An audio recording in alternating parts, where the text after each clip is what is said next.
আসসালামু আলাইকুম ওয়া রাহমাতুল্লাহি ওয়া বারাকাতুহু। আমাকে আজকের এই জনসমুদ্রকে শান্ত করার জন্য বলা হয়েছে। আমি জানি না আপনারা কি শান্ত হবেন না অশান্ত হয়ে যাবেন।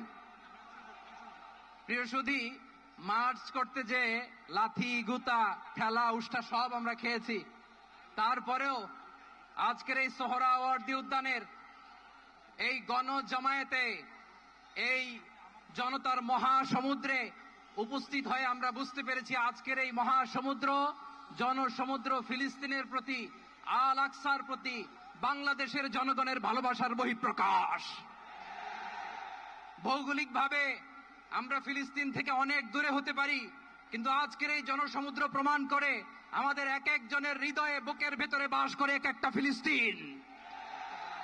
আমাদের হৃদয়ে বাস করছে এক একটা গাজা, আমাদের হৃদয়ে বাস করে এক একটা আল কুদস। চিৎকার করে বলুন ঠিক কিনা। আমরা আজকে সংহতি প্রকাশ করব আমাদের মুসলিম ভাইদের উদ্দেশ্যে।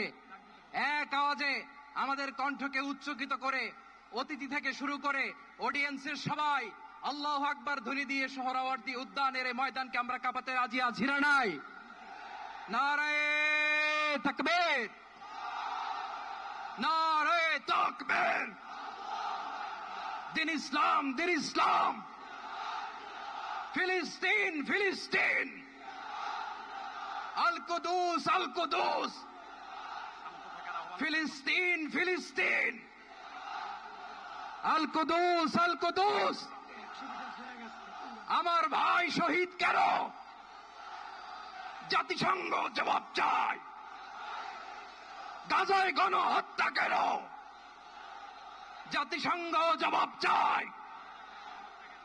আমি যা বলি আমার সাথে আওয়াজ করে ইংরেজিতে স্লোগান ধরুন, free free Palestine, free free Palestine, free free Al Aqsa. 1 2 3 4, genocide no more. From the river to the sea, Palestine will be free. Naraye takbir. Wa ma alayna illa al balagh. Assalamu alaykum wa rahmatullahi wa barakatuh.